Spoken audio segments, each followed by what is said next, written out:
малко за онлайн казината. Предполагам, че не е само при мен така. Но докато играех онлайн, и не само, но онлайн най-вече, изобщо тия цифрички отдолу, колко пари имам и колко всъщност остават, бяха абсолютно незначещи нищо.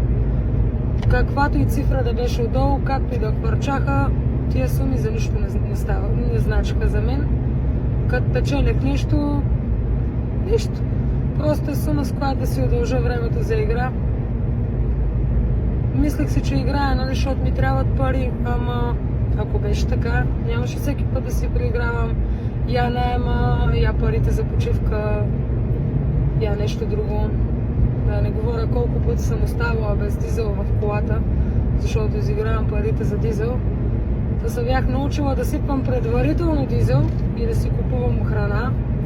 Имало едни, в които ям просто хляб с майонеза, защото съм издумкала примерно 1000 и не са останали за пазар. Което ме навадаш на спомена как когато ставаше дума за мен да си купя нещо, да си поръчам я в ресторант, я някакви дрехи, 1 стотинка не ми се даваше за мен.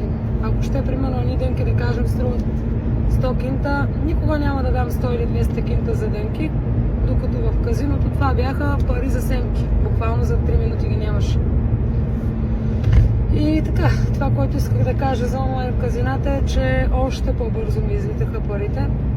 Имала съм случай 4-5 пъти по 100 лева, всяка една различна минута, примерно през една минута, бяха излизащи от картата ми, като си гледах банкирането.